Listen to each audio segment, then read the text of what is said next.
¿Cuántos de ustedes han escuchado acerca de Al Capone? Al Capone es un personaje muy curioso de la historia de Estados Unidos. Él nació en Brooklyn, Nueva York, en 1899, de inmigrantes italianos, y sus padres eran trabajadores comunes, normales, pero Capone realmente no resultó como sus padres. Capone fue incluso expulsado de la escuela a los 14 años por golpear a su profesor. Imagínate en ese entonces cómo era. Él se conectó con un personaje llamado Johnny the Fox Torrino, que era el padre del gangsterismo estadounidense, que lo introdujo a la mafia. Y Capone tomó el control del imperio de este personaje en Chicago, desarrollando un imperio de violencia, poder y dinero. Y era tan conocido de una forma tan vil que se entendía que nadie mataba como Capone. A este punto. A los mediados de la década de 1920, supuestamente ganaba casi 60 millones de dólares al año. Eso vendría a ser un equivalente en la actualidad como 891 millones de dólares actuales. Y si su riqueza creció hasta los 100 millones de dólares, era un equivalente a 1.500 millones de dólares actuales. Lo apodaron el enemigo público número uno. Esto era una etiqueta que él odiaba. Y por más que intentaban arrestarlo, no podían condenarlo. Siempre cualquier cosa que lo trataban por asesinato, cualquier cosa, solía evadir la justicia, a pesar de los crímenes que había cometido. Pero el IRS, que se conoce como la compañía que hace la organización gubernamental de impuestos, dieron un seguimiento con respecto a los ingresos económicos que estaba obteniendo. Eran millones de dólares de ingresos que nunca fueron grabados, que nunca fue expuesto. Capone, por esta situación, fue acusado con 22 cargos de evasión de impuestos federales sobre la renta. El 24 de octubre de 1931, el Gaster, que supuestamente se jactaba de que no pueden recaudar impuestos legales de dinero ilegal, fue sentenciado a 11 años de prisión por no declarar impuestos. Se le impuso una multa de $50,000, que vendría a ser un total de $798,000 actuales. Y se le ordenó pagar impuestos atrasados de $215,000, que sería como $3,431,000 más o menos en la actualidad. Capone acabó finalmente en la que se conoce como en Alcatraz, esta prisión bastante conocida en San Francisco, donde su condena fue finalmente algo que lo destruyó por completo, tanto física como moral y psicológicamente, que le dio trastornos mentales. Capone murió en un hospital psiquiátrico y se había deteriorado tanto hasta el punto que su capacidad mental era la de un niño de 12 años. Capone, alguna vez el hombre más temido de Estados Unidos, murió el 25 de enero de 1947 a la edad de 48 años, con una mentalidad de 12 años. Y su caída fue por no pagar impuestos. Ahora, hay dos cosas inevitables en la vida: la muerte y los impuestos. Pero ni siquiera Jesús, el Dios del universo, pudo evitar pagar impuestos, lo cual es algo muy interesante y es lo que vamos a estudiar el día de hoy. Como ni siquiera el Dios Todopoderoso en su encarnación pudo evitar pagar impuestos. Y este es el estudio de hoy. Lo que estudiamos anteriormente, Jesús había regresado de Capernaum, de la costa del norte del mar de Galilea, y su base de operaciones, donde fue la transfiguración, donde sanó a este niño que estaba endemoniado, donde después anticipó y anunció su muerte y resurrección. Nos vamos a encontrar ahora en Mateo capítulo 17 del 24 al 27. Y aquí es donde nos encontramos en esta historia muy interesante, en Mateo capítulo 17 del 24 al 27. Cuando llegaron a Capernaum, se acercó a Pedro los que cobraban las 2 dracmas del impuesto del templo y dijeron: ¿no paga su maestro el impuesto del templo? Sí, contestó Pedro. Y cuando él llegó a casa, Jesús se le anticipó diciendo: ¿qué te parece, Simón? ¿De quién cobran tributos o impuestos los reyes de la tierra? ¿De sus hijos o de los extraños? De los extraños, respondió Pedro. Entonces los hijos están exentos, le dijo Jesús. Sin embargo, para que no los escandalicemos, ve al mar, echa el anzuelo y toma el primer pez que salga, y cuando le abras la boca, hallarás un ciclo. Tómalo y dáselo por ti y por mí.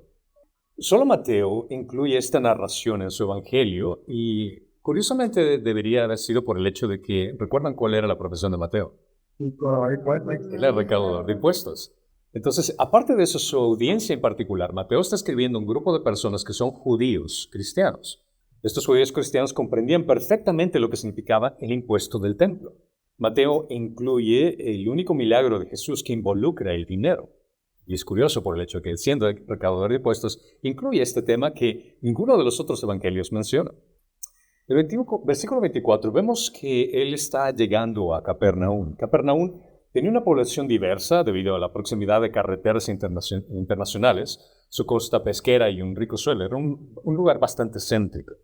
No importa de dónde se dirigía, siempre Jesús se encontraba nuevamente envuelto en una controversia de alguna forma u otra.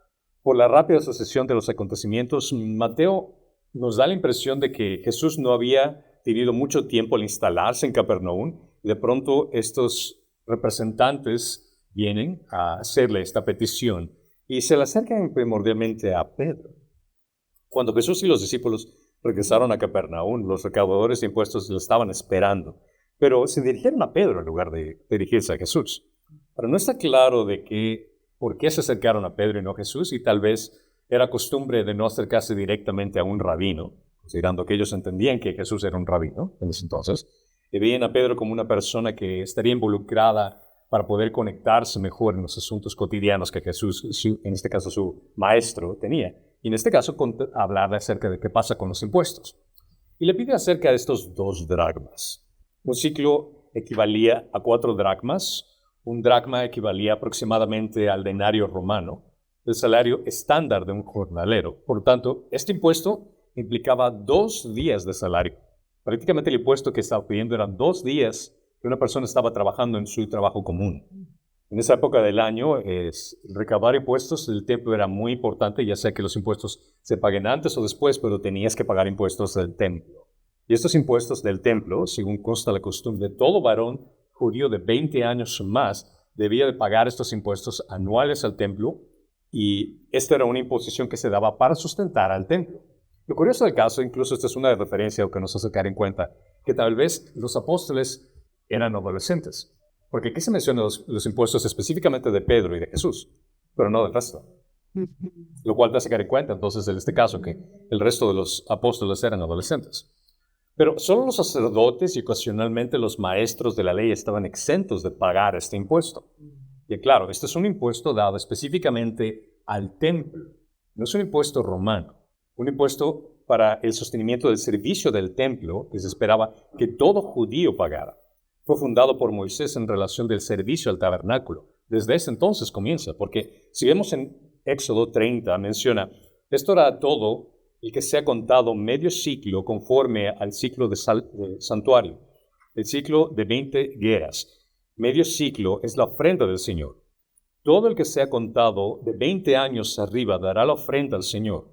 El rico no pagará más, ni el pobre pagará menos de medio ciclo, al dar la ofrenda al Señor para hacer expiación por sus vidas. Es decir, que el Éxodo se da cuenta que este era lo que se estaba dando en contribución. ¿Para qué era? ¿Para el templo o para el tabernáculo? Esa es la lección. Tabernáculo, porque el templo no existía en el tiempo de Éxodo, exactamente. Entonces en Éxodo se estaba dando específicamente para mantención del tabernáculo. Pero vemos más adelante, en 2 de Crónicas 24:6, dice, entonces el rey llamó al sumo sacerdote Joiada y le dijo, ¿por qué no has exigido a los levitas que traigan de Judá y de Jerusalén la contribución que Moisés, siervo del Señor, impuso sobre la congregación de Israel para la tienda del testimonio? Aquí está hablando del tabernáculo o del templo. Del templo, exactamente, porque si vemos más adelante, 2 de Crónicas está hablando acerca del reinado. Entonces aquí está hablando ya no del tabernáculo, pero la mantención del templo. Ahora, después de esto, el templo se destruyó. Fueron exiliados por Babilonia. Y vemos en Nehemías 10:32 que se vuelve a hablar de este tema. Además, no imponemos la obligación de contribuir con 1/3 de un ciclo al año para el servicio de la casa de nuestro Dios. Es decir, que primero hubo el tabernáculo, después se pasó al templo, después se destruyó el templo, regresaron, construyeron otro templo y se volvió nuevamente a dar esa contribución. Entonces vemos que esta era una costumbre que los judíos tenían que hacer. Este es un impuesto que se daba exclusivamente al pueblo judío para mantener al templo. No era algo que los romanos impusieron a los judíos que ellos tenían que pagar, sino que era exclusivo para el templo. Y le pregunta estos recaudadores de impuestos a Pedro, ¿por qué tu maestro no paga su maestro el impuesto del templo? Esta es una pregunta elaborada que en estructura griega tendría que ser como una afirmación que espera una respuesta positiva.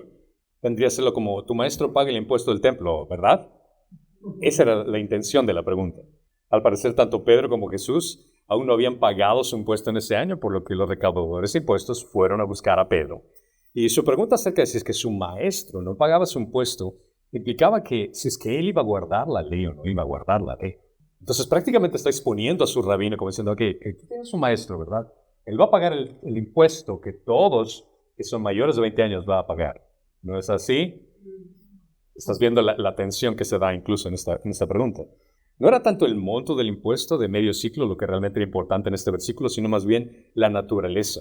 El impuesto que todo hombre judío debía de pagar para sustentar el templo. El punto era el hecho, va a cumplir la ley tu maestro. Se puede apreciar la tensión desde ahora que viene de los recaudadores de impuestos a Jesús.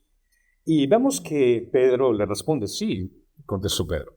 La respuesta de Pedro se traduce como, por supuesto que lo va a hacer. Él cumplirá con los requerimientos de la ley. Está protegiendo a su maestro, diciendo, claro que lo va a cumplir. Ahora, cuando hablamos acerca del hecho de que se está hablando de una donación para mantener al templo, era una obligación de los judíos. Claramente este pasaje no justifica el hecho de que los cristianos tengan la obligación de pagar diezmos. Porque utilizan muchos pastores este versículo para decir, mira, esto es una obligación, el hecho de que tienes que dar dinero a la iglesia. Porque si Jesús incluso pagó el dinero al templo, tú como cristiano tienes que hacer lo mismo. Pero hay una gran diferencia de interpretación aquí. Porque, en primer lugar, tenemos templo en la actualidad. No existe ningún templo en la actualidad. Por ende, en segundo lugar, ¿nosotros somos judíos? No. Entonces existen dos peros aquí grandes. En primer lugar, nosotros no somos judíos, no estamos bajo la ley. Y punto principal, no existe un templo. No existe un templo al cual nosotros tengamos que hacer. Detrás de este argumento está ese principio insinuado de que los rituales que suceden en el templo apuntan a algo mayor. Recordemos que el templo ha sido sustituido por alguien mayor, razón por la cual los cristianos pronto abandonaron tanto el culto en el templo, sus sacrificios y sus obligaciones para con este, por haber sido reemplazado por alguien mayor. ¿Y quién es ese alguien mayor? Exactamente, Mateo 12, 5, 6 menciona. ¿O no ha leído en la ley que en los días de reposo los sacerdotes en el templo profanan el día de reposo y está sin culpa? Pues les digo que algo mayor que el templo está aquí. Eso es una referencia a Jesucristo. Jesucristo es mucho mayor que el templo. Por ende, no necesitamos pagar o dar dinero obligatoriamente bajo la ley a un templo. Vale la pena recalcar que al ser parte del cuerpo de Cristo, nosotros pertenecemos no a un templo, sino a una iglesia local. Como cristianos, tenemos la responsabilidad de contribuir a un sostenimiento de la iglesia por causa del evangelio. No es obligación. Nadie en la iglesia te puede obligar por la ley a que des dinero a la iglesia. Nadie te puede obligar bajo la ley a que estés forzado a dar diezmos. El diezmo ya no existe para los cristianos. El diezmo no es una obligación. El diezmo fue única y exclusivamente para el pueblo de Israel en el Antiguo Testamento. No existe ninguna forma en que uno pueda, a menos de que tergiverse las Escrituras, para forzar a la gente que diga tienes que dar tu diezmo. Porque diezmo implica ley, diezmo implica obligación, diezmo implica el hecho que tienes que hacerlo. En el Nuevo Testamento, en primer lugar, el templo ya no existe. Tenemos la bendición de estar en Cristo. Y en Cristo nos reunimos en congregaciones, dentro de una iglesia donde podemos crecer mutuamente. Entonces el punto viene a ser completamente diferente. Es nuestro gozo el poder ser parte de esta comunidad. Y toda contribución voluntaria implica el deber de contribuir tanto en el servicio como en finanzas en su mantenimiento, el mantenimiento de la iglesia. En el Nuevo Testamento constantemente enfatiza que toda donación a la obra del Señor es voluntaria y nunca obligatoria. Pero insiste que los creyentes tienen una gran generosidad, una gran responsabilidad en dar de sus donaciones. En 2 Corintios 9:6 menciona, por esto digo, el que siembra escasamente, escasamente segará, y el que siembra abundantemente, con bendiciones abundantemente, también segará. Que cada uno como propuso en su corazón, no de mala gana ni por obligación, porque Dios ama al que da con alegría. Y Dios puede hacer que toda gracia abunde para ustedes, a fin de que, teniendo siempre todo lo suficiente en todas las cosas, abunden para toda buena obra.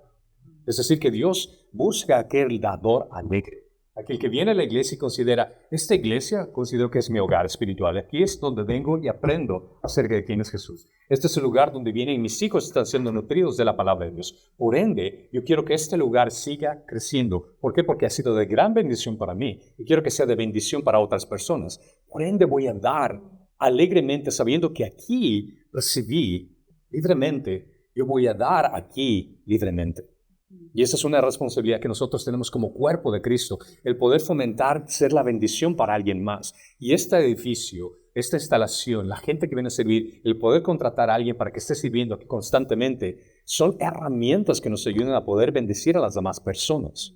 El pagar la electricidad, agua, todo esto tiene que ser mantenido con algo. Y por eso para nosotros va a ser un gusto el hecho de ofrendar, el hecho de dar con alegría, sabiendo que esto para mí fue una bendición. Dios ha transformado mi vida. En este lugar conocí a Cristo. Y qué hermoso será el hecho de que alguien más, un vecino, un amigo, un conocido, un extraño, alguien que vive en el barrio, pueda venir a este lugar y pueda experimentar el mismo gozo que tengo yo de conocer a Dios. Esa es la idea. No por obligación, sino por gozo.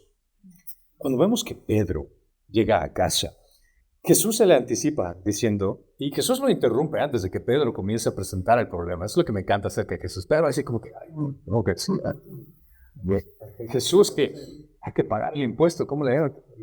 Jesús, antes que la boca, le hace una serie de preguntas que no tenía tanto que ver con los impuestos civiles, sino más bien el enfocarse a quién se les cobraban estos impuestos. Cuando le dice, ¿qué te parece, Simón? ¿De quién se cobran los tributos de estos impuestos? ¿A los reyes de la tierra, de sus hijos o a los extraños? Ahora, la pregunta también puede reestructurarse ligeramente, por decir así, cuando los reyes o los gobernantes cobran derechos e impuestos, ¿quiénes son las personas a que los reyes hacen pagar esos impuestos? Esa sería esa forma.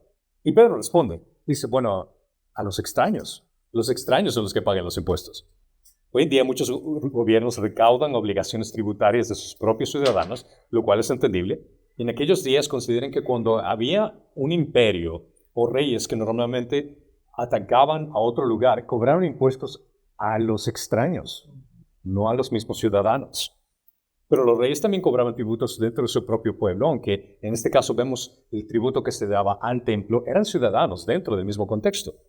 Pero cuando lo que quería enfatizar aquí es el hecho de que cuando reyes cobran impuestos, se los cobran a otras personas, pero no a sus propias familias, no a sus hijos, no a sus hermanos. A otros sí, pero no a los demás. Jesús entonces dice, los hijos están exentos, aclara aquí. Entonces los hijos de los reyes son libres, significa que no tienen esa obligación de pagar esos impuestos. En términos de la época, entonces los familiares del rey están libres de tener que pagar esos impuestos, puesto que Jesús, siendo la segunda persona de la Trinidad, ¿considerarían que él tendría que pagar impuestos del templo? Al contrario. ¿Por qué el Dios Todopoderoso tenía que pagar impuestos sobre el lugar donde era para honor y gloria de él? Sería absurdo. El rey está libre de pagar impuestos, pero si es que el rey, siendo que está libre de pagar impuestos, también sus discípulos, como hijos del reino, deberían estar libres de pagar impuestos. Ellos también tenían una posición privilegiada y el rey debía proporcionar todo lo que ellos necesitaban. Los judíos habían asumido de que, debido a que eran descendientes físicos de Abraham, tenían una relación especial con Dios y un derecho único sobre él. Pero el mismo hecho de que Dios impusiera impuestos a los judíos para mantener el templo demostró claramente que no eran hijos. Porque si es que se denominaban hijos de Dios, basado en Juan 8:33, era prácticamente ellos lo que ellos confiaban, que Abraham es nuestro padre. Si es que es tu padre, ¿por qué tienes que pagar impuestos? Entonces, ¿ves la pregunta que está haciendo Jesús? El hecho de que hacerles caer en cuenta de que el hijo no paga impuestos, pero considera que ellos están pagando impuestos por un templo. Pero ustedes no deberían pagar impuestos. Y aquí viene el equilibrio de estos dos principios importantes que se presentan aquí. Porque, en primer lugar, vemos de estos puntos que se están presentando con estas preguntas, es uno, la libertad de Jesús y sus seguidores del templo de la ley judía. Es decir, que ellos, al estar en Cristo, no tenían ya la obligación de cumplir la ley. No tenían que estar forzados a pagar algo por el hecho de que ellos eran parte de la familia de Cristo ahora. Se puede decir que la fe las hacía libres de esto, o por ponerlo de esta forma. La fe en Cristo nos otorga la libertad de la ley. el estar parte con Él, esa es la parte importante que nosotros nos aplica en la actualidad, es el hecho de que la fe en Cristo nos otorga la libertad de la ley. Nosotros ya no tenemos esa obligación de cumplir la ley. Podemos cumplir la ley porque demostramos amor ante Dios y al cumplir la ley los hemos basado en nuestro agradecimiento de lo que Él ya hizo por nosotros. Pero el cumplir la ley no nos salva. El tratar de cumplir los mandamientos no nos salva en lo absoluto. La ley solo nos demuestra lo bajo que somos, lo escaso que estamos de poder cumplir con el estándar perfecto de Dios. Pero en este caso, la fe en Cristo nos otorga esa libertad. Jesús, a la luz de su relación con el Padre Celestial, no tenía ninguna obligación de pagar el impuesto en el templo, pero mientras estuvo aquí en la tierra, se sometió a las regulaciones que la gente en general estaba obligada a cumplir. Menciona en versículo 27, dice, sin embargo, para que no se escandalicen, menciona, a pesar de que Jesús se sometió a las regulaciones de ello, dice, para que no se escandalice, sin embargo, vamos a otorgarles esto. Esta era la situación compleja. Por un lado, Jesús paga el impuesto que estaría poniendo a él en la misma situación que los demás. Se estaría clasificando a sí mismo como un extraño si es que paga los impuestos, como en lugar de un contraste que un hijo que no debería pagarlo. Pero entendemos que esto no sería apropiado. El hecho de que Jesús pague los impuestos no estaría bien, porque es absurdo que Dios Todopoderoso pague Jesús un templo donde es para él. No sería correcto. Entonces está este dilema aquí, pero por otro lado, si se niega a pagar el impuesto, daría la impresión de que está rechazando el templo y todo lo que éste representaba. En consecuencia, se alejarían de él y de su mensaje de salvación. Entonces, por un lado, no tendría que hacerlo, pero por otro lado, si es que no lo hace, está yéndose en contra de lo que es algo natural dentro del contexto judío, que es el templo, el centro importante de la religión de los judíos. Jesús estaba bastante dispuesto a ofender las tradiciones de los fariseos creadas por el hombre. Recuerden que hemos estudiado varias veces que se enfrentaba con fariseos y inmediatamente les caía encima con cualquier cosa que decían. Pero tuvo cuidado de obedecer la ley de Dios y honrar el templo. Cristo abandona este argumento y considera que si rechaza este pago, aumentaría el prejuicio de la gente contra él y su doctrina, y alejaría sus efectos de él, y por tanto decide pagarlo. Él tuvo la opción de no hacerlo, y tenía todo su derecho de no hacerlo, pero dice, si es que no lo hago, voy a ofender no solo a ellos, sino a la gente en general. Y si es que ofendo algo que es tan vital dentro del contexto religioso judío, que es el templo, el mensaje no iba a llegar claro. Lo cual también nos hace tener en cuenta algo muy importante. Considera la prudencia y la humildad que nosotros tenemos como cristianos que nos enseñan. En muchos casos, el hecho de apartarnos de nuestro derecho en lugar de ofendernos al insistir en él. Como cristianos estamos llamados al hecho de obedecer la palabra de Dios y lo hacemos fielmente. Pero cuando a veces alguien nos ofende a nosotros claramente podríamos responder en defensa, podríamos responder con justicia. Pero muchas veces el hecho de abstenernos, el hecho de no responder de la misma forma y en humildad, como cristianos, nos hace poner en una posición donde primero quiero mantener mi integridad, más que todo, que mi actitud no lleve a un mensaje equivocado con lo que estoy diciendo. Mucha gente te va a acusar de cosas que realmente son injustas, pero en este caso es cuestión de evaluar y analizar. Voy a responder, pero tal vez el responder de una forma va a dar una idea negativa acerca de quién soy en Cristo.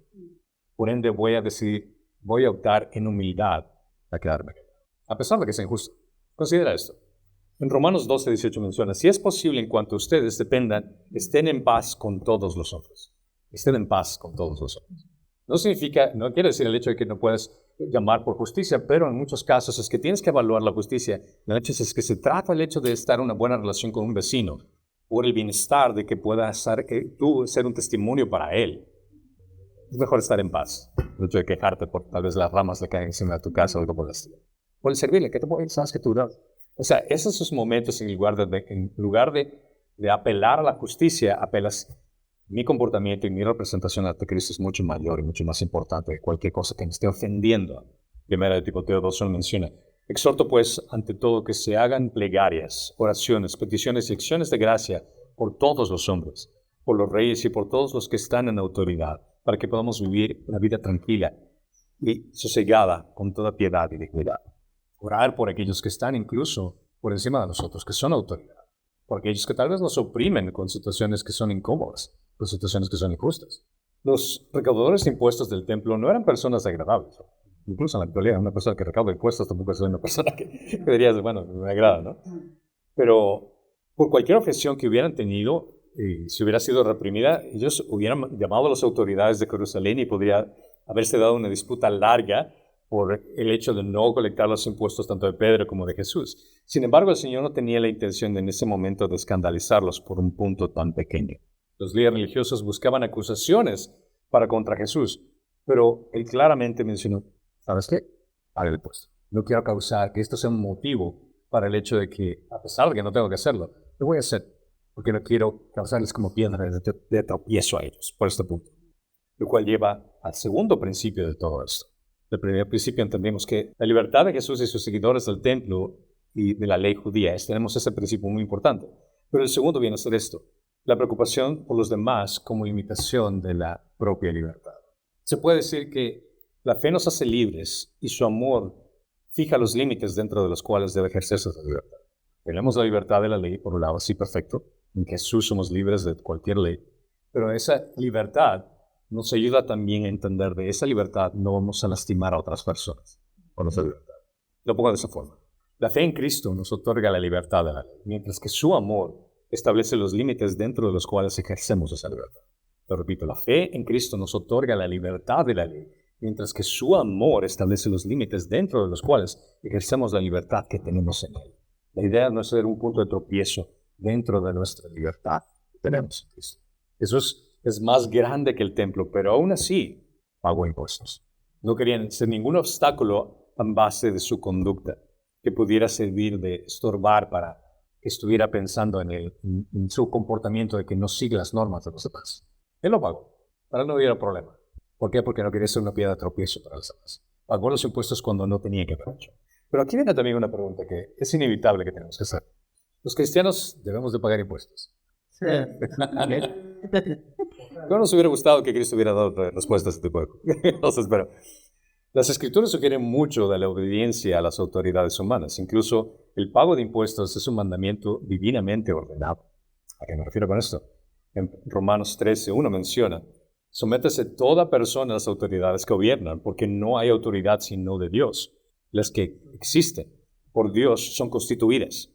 Por tanto, el que resiste la autoridad a lo ordenado por Dios se ha opuesto. Los que se han opuesto recibirán condenación sobre sí mismos, porque los gobernantes no son motivo de temor para los que son de buena conducta, sino para los que hacen el mal. ¿Deseas, pues, no temer la autoridad? Haz lo bueno y tendrás elogios de ella, pues es para ti un ministro de Dios para bien. Pero si haces lo malo, teme, porque no en vano lleva la espada, pues es el ministro de Dios, un vengador que castiga al que practica lo malo. Por tanto, es necesario someterse no solo por razón del castigo, sino también por causa de la conciencia, porque, pues por esto también ustedes pagan, ¿qué dice aquí? Dice la palabra. Tenemos que someternos, aquí claramente dice, pagan impuestos, porque los gobernantes son servidores de Dios, dedicados precisamente a eso. Paguen a todos lo que deban. Al que impuesto, impuesto, al que tributo, tributo, al que temor, temor, y al que honor, honor.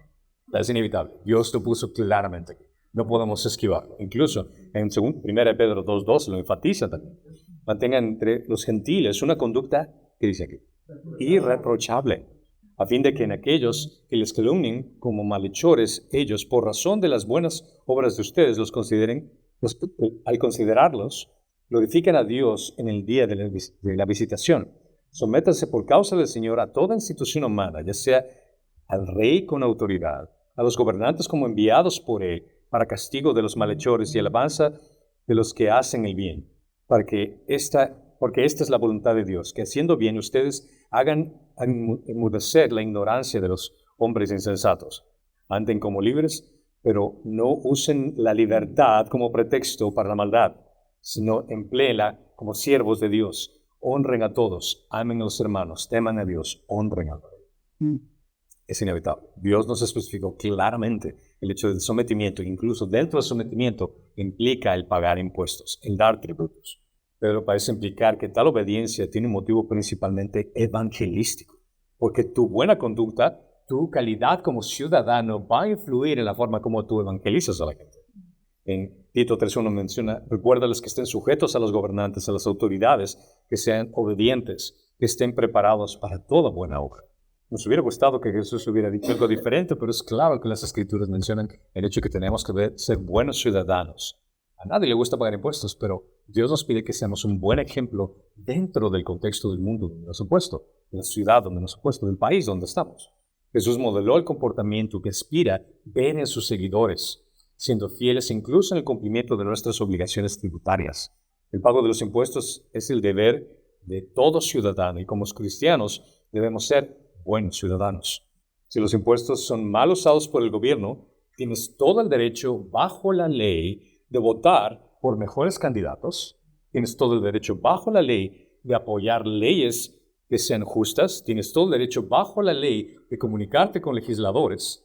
Pero recuerden todo lo que digo, todo es bajo la ley, porque somos llamados a ser ciudadanos ejemplares. Vemos que Jesús cumplió con la responsabilidad de pagar el impuesto, aunque de una forma bastante inusual. Dice a Pedro que vaya al mar, que eche uno al suelo y tome el primer pez que salga. El tributo de que el propio Pedro era naturalmente también responsable debió obtenerse mediante los esfuerzos personales de este apóstol. A Pedro le dijo que hiciera algo que realmente disfrutaba. Él era pescador, recuerda. El Señor lo envió a pescar y eso es algo que disfrutaba. Y esta orden en sí misma había sido muy curiosa porque los pescadores profesionales como Pedro no utilizaban un anzuelo y un hilo. Ellos utilizaban un equipo grande, utilizaban redes. O sea, puedes imaginarte como Pedro va al lago y se topa con gente que están como pescadores, con todo su equipo y él como novato, así como que lanzando la red para ver qué pesca. Ahora, los verdaderos pescadores utilizaban redes, barcos y todo esto, mientras que los colegas lo miraban, tal vez susurraban, ¿qué está haciendo este hombre? O sea, ¿está jugando? ¿Qué es esto? Y obviamente como pescador te imaginas la vergüenza, así como que con el anzuelito pequeño, ¿no? Y debería tirar su anzuelo y debería de pescar algo especial. Y él fue obediente. Él fue y hizo específicamente eso. El primer pez que salga, esto recalca el poder que tiene Dios de controlar absolutamente todas las fuerzas de la naturaleza. Considera esto. Esta moneda estaba en el mar por alguna razón. Ya sea que se cayó alguien o cualquier punto de donde venga, estaba en el mar. Y de pronto este pez en particular viene y se traga esta moneda. Este pez está en medio de un mar sumamente grande. Y de pronto le dice a Pedro, ve y pesca. ¿Te imaginas las probabilidades para que Pedro vaya a encontrar ese pez en particular? Y no solo eso, se encuentre la cantidad exacta para poder pagar los tributos. Puedes ver el control que tiene Dios en todo este tipo de cosas. La manera exitosa de pecar, la forma sobrenatural. Cuando dice, cuando abras la boca hallarás un ciclo dentro de este pez. Este pez tendría en su boca la moneda específica, que sería la cantidad exacta que Pedro necesitaba para pagar impuestos para sí mismo y para su maestro. Algunos piensan que Pedro vendió este pecado tratando de darle una justificación de que, bueno, realmente no fue tan milagroso. Lo que hizo fue que él vendió el pescado y de pronto ahí obtuvo el dinero, ¿no? Pero, o sea, dime qué absurdo viene a ser el hecho de que, o qué ilógico, alguien que sea tan irracional como para comprar un pescado que cueste 2 días de salario. Jamás va a pagar a alguien un pez por lo que cueste 2 días de salario. El dinero encontrado, en primer lugar, no le pertenecía a nadie, por lo que no había ningún obstáculo para que Pedro pagara el impuesto con él. El uso de la moneda encontrada, si bien pudo satisfacer a los recaudadores de impuestos, no implicaría ninguna admisión de que Jesús estaba obligado a pagar el impuesto. Al final de cuentas no era su dinero. Aunque Jesús, siendo Dios, está libre de las exigencias de la ley, no solo se somete a ellas, sino que provee como solo Él puede hacerlo, por las necesidades también de sus discípulos. En Gálatas 4 menciona, pero cuando vino la plenitud del tiempo, Dios envió a su Hijo, nacido de una mujer, nació bajo la ley, a fin de que redimiera a los que estaban bajo la ley, para que recibiéramos la adopción de ser hijos. Dios proveyó de una forma específica para la necesidad de su pueblo. Y en este caso, también lo hizo en una necesidad tan simple como esta. Y le da esta orden a Pedro. Dice, tómalo y dáselo por ti y por mí. La pieza de dinero fue suficiente para pagar el impuesto de Cristo y de Pedro. Ahora, Cristo podría haber ordenado fácilmente de que se tope con un pez que sea bastante grande, que se haya tragado una bolsa de monedas de oro. Y Pedro llegue, mira, tremenda pesca y mira toda la bolsa que estuve aquí, pero también quiere enseñarnos algo, Dios, con esto. Porque esa moneda fue exacta, lo que necesitaban. Lo que nos enseña a no codiciar, sino a tener lo suficiente para nuestras ocasiones presentes. A estar contentos con ello y no desconfiar de Dios, aunque vivamos del día a día. Dios nos da lo que necesitamos. Muchas veces lo que queremos. Él da lo que nosotros sabe que necesitamos. Y tenemos que estar contentos y satisfechos con él. A veces nos cuesta el dar gracias a Dios con las cosas que a veces lidiamos en nuestro hogar. Por ejemplo, manejando nuestro carro, estamos con un carro que tiene ya más edad que nuestra hija primera. Está con sonidos, pero digo, Señor, justamente estaba manejando y le digo, Señor, gracias te doy por esto. Has dicho tanto y has podido por nuestra familia en tantas cosas. Va a funcionar hasta cuando tú digas. Y si se daña y no funciona más, estaré contento por saber cuál va a ser tu siguiente provisión. Porque tú sabes que necesitamos, tú vas a proveer por lo que necesitamos. Y eso es un claro ejemplo, el hecho de que tú cubres con las necesidades que tenemos. Nos gustaría tener, tal vez, pero tú nos vas a dar exactamente lo que necesitamos y estaremos contentos con eso. Y esa es la mentalidad que quiere que tengamos en todos los sentidos. Que Dios nos va a proveer con lo que necesitamos y estar satisfechos con esto. Satisfechos en él. Si bien Mateo no registró el resto de la historia, se puede suponer que Pedro hizo lo que se le ordenó, que pescó, obtuvo esta moneda y fue y pagó el dinero de los impuestos. De ese modo el Señor demostró su sumisión a la autoridad gobernante. Mientras que, por un lado, no tenía la obligación de pagar ese impuesto, lo hizo por el beneficio de que su mensaje no sea estorbado. De que incluso los recaudadores de impuestos, él estaba pensando también en los recaudadores de impuestos. Considera tal vez la mentalidad de este recaudador de impuestos. Vas a cobrar dinero de este personaje, que es un rabino, que ha sido muy popular. Dice, no va a pagar impuestos, ¿sabe qué pasa? Y le paga. Ok, es fiel con la cosa. Es muy posible que tal vez uno de estos recaudadores de impuestos que Dios haya utilizado esta circunstancia para hacerles caer en cuenta de qué clase de persona era. Es por eso que la fe en Cristo nos otorga la libertad de la ley. Entonces que su amor establece los límites dentro del cuales ejercemos esta libertad. No vamos a abusar de esta libertad para causar o ser piedra de tropiezo para alguien más. Vamos a entender que Mateo nos queda claro el mensaje aquí. En Capernaum los recaudadores de impuestos vinieron a él exigiendo una paga de Pedro y de Jesús. Jesús, anticipándose a Pedro, le pide que vaya y obtenga esta paga de una forma sobrenatural. Ahora considera que los judíos cristianos que leyeron este evangelio por primera vez caen en cuenta de esto. Jesús, siendo Dios, pagó impuestos al templo para no dar motivo de escándalo. Es decir, que nosotros tampoco tendríamos que dar motivo de escándalo, pensaban ellos en ese entonces. Obtuvo el tributo de una forma sobrenatural, pero pagó. Los primeros judíos conversos al cristianismo debieron plantearse el cuestionamiento si debían seguir pagando al templo existente. Porque entiende, este evangelio fue escrito para judíos cristianos que vivían dentro de un contexto donde todavía existía un templo. La narración ofrece una respuesta doble. Aunque los hijos, es decir, los cristianos judíos conversos en ese entonces, eran libres, todavía estaban llamados a reconocer la santidad del templo. Y el segundo punto es el hecho de que Dios proveerá las necesidades de su pueblo, incluso por medio tal vez de un milagro, pero Él dará lo que es necesario para que puedan cumplir con ese impuesto. Aquellos cristianos tenían la responsabilidad de pagar ese impuesto mientras el templo permanezca en pie. Jesús lo hizo. Se justifica la conclusión de que Mateo escribió el Evangelio antes de la destrucción del templo, que fue en el año 66 al 70 después de Cristo. Los romanos, lo que hicieron después de esto, registraron los impuestos del templo que solían dar para el templo de Dios y ahora lo otorgaban para el templo de Júpiter, un capitolino en Roma. Y esto enfureció a los judíos que tras repetidas quejas, imagínate la situación, el hecho de que si tenías que dar este dinero de impuesto para el templo era porque eras judío. Y ahora ese dinero se iba para un dios ajeno prácticamente. Y lo vergonzoso del caso es el hecho de que todos los judíos tenían la obligación de hacerlo. Y había casos en la historia que se los desnudaba para saber si eran circuncisos o no. Tú eres judío, tienes que pagar. ¿Te imaginas la vergüenza? Y aparte de eso, que te saquen dinero para pagar para un templo que no era representación de tu Dios. Ahora, es decir que el efecto del libro de Mateo fue únicamente con respecto al templo, no para otros dioses.